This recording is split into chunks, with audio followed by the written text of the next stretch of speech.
Sun travels வடமாகாணத்தில் சட்டபூர்வமான அனுமதியுடன் இயங்குகின்ற visa consultants and ticket agent. உங்கள் பெறுமதியான கடவுச்சீட்டுகள், ஆவணங்கள் போன்றவற்றுக்கு பாதுகாப்பான அனுமதி பெற்ற நிறுவனம் சன் டிராவல்ஸ்.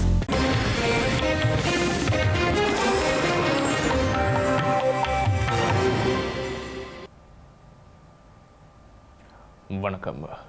இது ஐபிசி தமிழின் பிரதான செய்திகள். முதலில் தலைப்புச் செய்திகள். திருகோணமலைக்கு கொண்டு செல்லப்படும் ஈரானிய கப்பல் ஸ்ரீலங்கா கடற்படை பாதுகாப்பு.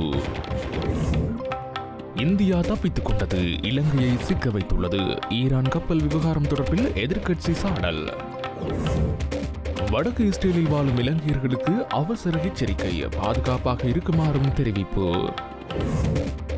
அமெரிக்காவுடன் செய்து கொண்ட ஒப்பந்தத்தை ஸ்ரீலங்கா அரசாங்கம் பகிரங்கப்படுத்த வேண்டும், நாடாளுமன்றில் சுஜீவ சேனசிங்க தெரிவிப்பு. ஈரானில் மீண்டும் நிலநடுக்கம், அச்சத்தில் மக்கள். திமுக அரசை கண்டித்து ஆர்ப்பாட்டம், எடப்பாடி பழனிசாமி அறிவிப்பு. இனி விரிவான செய்திகள். இலங்கையில் பாதுகாப்பு கோரிய ஈரானிய கடற்படை கப்பலான IRIS புஷர் திருகோணமலைக்கு கொண்டு செல்லப்படுகிறது. ஸ்ரீலங்கா கடற்படையின் பாதுகாப்புடன் குறித்த கப்பல் திருகோணமலை துறைமுகத்துக்கு கொண்டு செல்லப்படுகிறது. இலங்கையின் கடற்பரப்புக்கு அருகில் அவசர நிலையை தொடர்ந்து ஈரானிய கடற்படை கப்பலை ஸ்ரீலங்கா அரசாங்கம் பொறுப்பேற்ற நிலையில் அதிலிருந்த பணியாளர்கள் கொழும்பு துறைமுகத்திற்கு அழைத்துச் செல்லப்பட்டனர். இதனையடுத்து குறித்த கப்பலை திருகோணமலை துறைமுகத்துக்கு கொண்டு செல்ல நடவடிக்கை மேற்கொள்ளப்பட்டது. இந்த நிலையில் இன்று குறித்த கப்பல் ஸ்ரீலங்கா கடற்படையின் உதவியுடன் திருகோணமலைக்கு கொண்டு செல்லப்படுகிறது. இந்தியாவின் அழைப்பில் வந்த ஈரான் கப்பலை இந்தியா நினைத்தால் அங்கு நிறுத்தி வைத்திருக்கலாம் என எதிர்க்கட்சித் தலைவர் சாமர சம்பத் தசநாயக்க தெரிவித்துள்ளார். இந்தியாவுக்கு அதற்கான உரிமை இருந்தும் இந்தியா அதனை இலங்கையின் பக்கம் திருப்பிவிட்டு தப்பித்துக் கொண்டுள்ளது என அவர் குறிப்பிட்டுள்ளார். ஸ்ரீலங்கா அரசாங்கம் யாரையும் அதிகம் நம்பி செயற்படக்கூடாது எனவும் ஸ்ரீலங்கா நாடாளுமன்றில் தெரிவித்துள்ளார். நாட்டின் தற்போதைய நிலையில் குழம்பிய குட்டையில் மீன்பிடிக்க நாங்கள் முயற்சிப்பதில்லை. ஆனால் அரசாங்கம் இன்று எதிர்க்கட்சியில் இருந்திருந்தால் இன்று கொழும்பில் பாரிய போராட்டம் மேற்கொள்ளப்பட்டிருக்கும். இந்தியாவுக்கு எதிராக நீங்கள் தெரிவித்த விடயங்கள் எங்களுக்கு தெரியும். ஆனால் இந்த சபையில் இருக்கும் அதிகமானவர்கள் இந்தியாவுக்கு எதிராக கதைக்க மாட்டார்கள். ஆனால் நான் அப்படியல்ல. கடற்படை பயிற்சி முகாம் எமது நாட்டில் நடத்தவில்லை. கடந்த மாதம் 18ஆம் தேதி இந்திய விசாகப்பட்டினத்திலே நடைபெற்றது. ஆனால் ஈரான் கப்பல் தாக்கப்பட்ட விடயத்தில் இந்தியா லாவகமாக எமது நாட்டுக்கு அதனை திசை திருப்பி இருக்கிறது. உங்களது ஜனாதிபதிக்கு இந்தியாவுடன் தோள்மேல் கைபோட்டு கொண்டு இருக்க சொல்லுங்கள். ஆனால் முதுகில் குத்தும் வரை தெரியாமல் இருக்கும்.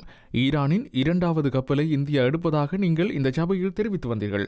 ஆனால் 2வது கப்பலையும் இந்தியா எமக்கு தள்ளிவிட்டார்கள். கடற்படையின் பயிற்சி எமது நாட்டிலா இடம்பெற்றது என கேட்கிறேன். இந்தியாவில் தானே இடம்பெற்றது. இந்தியா லாவகமாக 2 கப்பல்களையும் எமது பக்கம் தள்ளிவிட்டார்கள். ஈரான் தூதரகத்துக்கு நாங்கள் சென்றோம். அப்போது தூதுவர் எங்களிடம் தெரிவித்த விடயம்தான். கடற்படை தளபதி இந்தியாவில் இடம்பெற்ற பயிற்சியில் இருந்துள்ளார். அப்போது இலங்கைக்கு வருமாறு ஈரான் கடற்படைக்கு வாய்ப்பேச்சாக தெரிவித்திருக்கிறார்.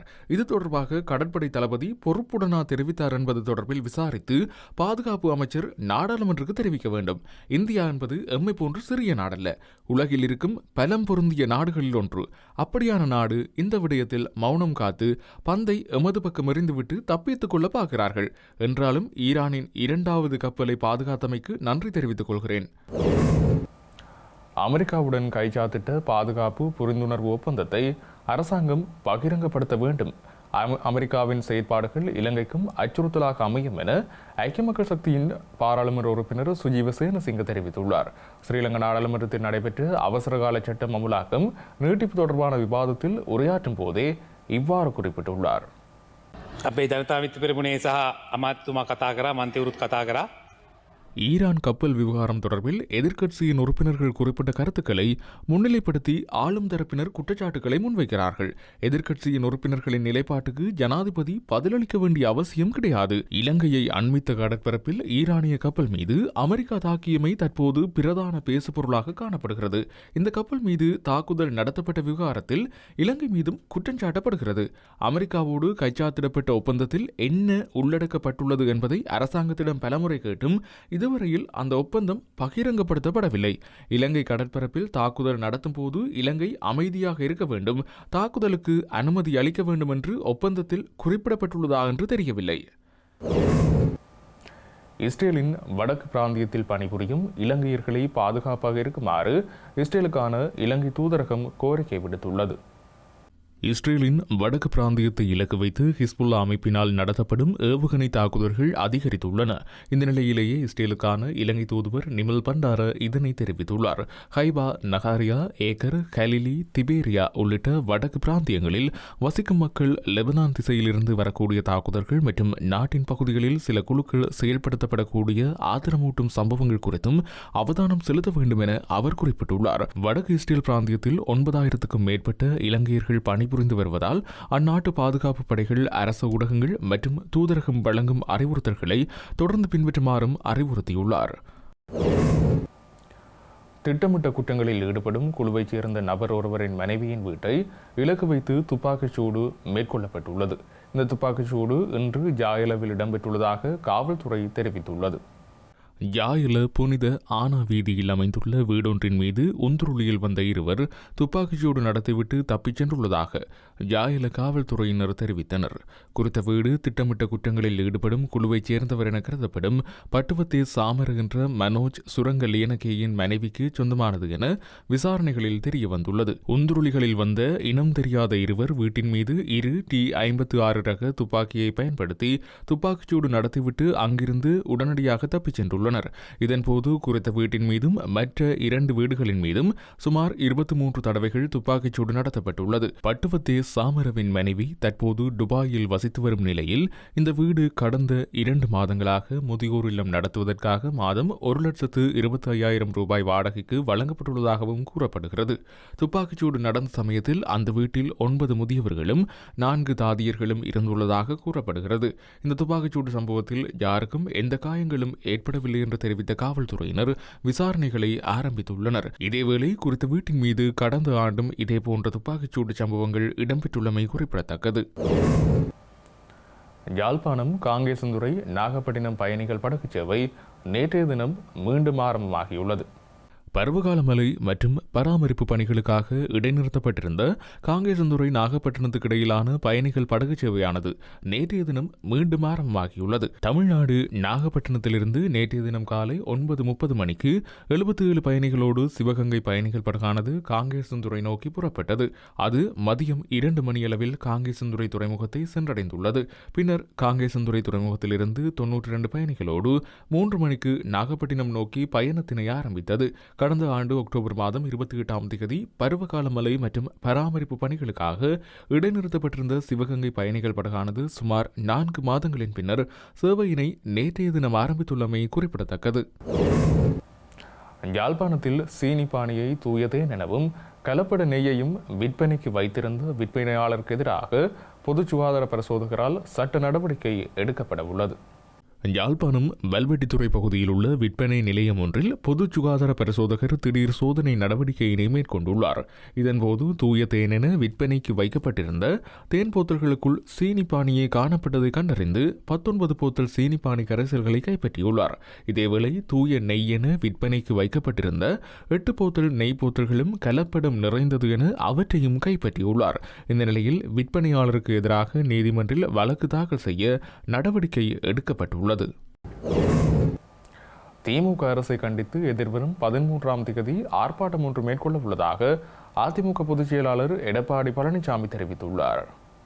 நிர்வாக திறனற்ற விடியா திமுக அரசு தமிழ்நாடு அரசு போக்குவரத்து கழகங்களில் பணியாற்றி வரும் தொழிலாளர்களுக்கான ஊதிய உயர்வு, ஒப்பந்த பணப்பலன்கள், விடுப்பு ஒப்படைப்பு உள்ளிட்ட நியாயமான கோரிக்கைகளை நிறைவேற்றித் தராமல் காலம் தாழ்த்தி வரும் விடியா திமுக அரசை கண்டித்தும் தொழிலாளர்களின் கோரிக்கைகள் உடனடியாக நிறைவேற்றிட வலியுறுத்தியும் குறித்த போராட்டம் முன்னெடுக்கப்பட உள்ளது.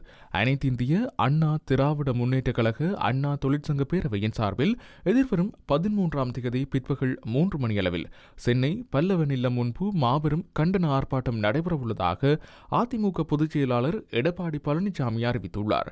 போக்குவரத்து கழக தொழிலாளர்களுக்கு ஆதரவாக விடியா திமுக அரசை கண்டித்து நடைபெறவுள்ள இந்த கண்டன ஆர்ப்பாட்டத்தில் தொழிலாளர்கள், பொதுமக்கள் அனைவரும் கலந்து கொள்ளுமாறும் அவர் அழைப்பு விடுத்துள்ளார். ஈரானில் மீண்டும் நிலநடுக்கம் ஒன்று பதிவாகியுள்ளது. கடந்த வார ஒரு காலப்பகுதிக்குள் ஈரானில் பதிவான 2வது நிலநடுக்கம் இதுவாகும். ஈரானின் பண்டார் அப்பாஸ் பகுதிக்கு மேற்கே இன்றைய தினம் காலை ரிக்டர் அளவுகோலில் 4.1 பதிவான நிலநடுக்கம் ஒன்று உணரப்பட்டுள்ளதாக அமெரிக்க புவியியல் ஆய்வு மையம் தெரிவித்துள்ளது. இந்த நிலநடுக்கமானது பண்டார் அப்பாஸ் நகருக்கு மேற்கே 74 கிலோமீட்டர் தொலைவிலும் 10 கிலோமீட்டர் ஆழத்திலும் ஏற்பட்டுள்ளதாக அதன் தரவுகள் தெரிவிக்கின்றன. நில அதிர்வு மிகுந்த பகுதியில் நிலநடுக்கம் ஏற்பட்டதால் குறிப்பிடத்தக்க சேதம் அல்லது உயிரிழப்புகள் குறித்த உடனடி தகவல்கள் எதுவும் இல்லை என தெரிவிக்கப்பட்டுள்ளது. செய்திகளின் நிறைவாக மீண்டும் தலைப்புச் செய்திகள். திருகோணமலைக்கு கொண்டு செல்லப்படும் ஈரானிய கப்பல் ஸ்ரீலங்கா கடற்படை பாதுகாப்பு. இந்தியா தப்பித்துக் கொண்டது, இலங்கையை சிக்க வைத்துள்ளது. ஈரான் கப்பல் விவகாரம் தொடர்பில் எதிர்க்கட்சி சாடல். வடக்கு இஸ்ரேலில் வாழும் இலங்கையர்களுக்கு அவசர எச்சரிக்கை, பாதுகாப்பாக இருக்குமாறும் தெரிவிப்பு. அமெரிக்காவுடன் செய்து கொண்ட ஒப்பந்தத்தை ஸ்ரீலங்கா அரசாங்கம் பகிரங்கப்படுத்த வேண்டும், நாடாளுமன்றில் சுஜீவ சேனசிங்க தெரிவிப்பு. ஈரானில் மீண்டும் நிலநடுக்கம், அச்சத்தில் மக்கள். திமுக அரசை கண்டித்து ஆர்ப்பாட்டம், எடப்பாடி பழனிசாமி அறிவிப்பு. இத்துடன் ஐபிசி தமிழின் பிரதான செய்திகள் நிறைவு பெற்றன. உடனுக்குடன் செய்திகளை அறிந்து கொள்ள ibctamil.com என்ற எமது இணையதளத்தை பார்வையிடுங்கள். வணக்கம்.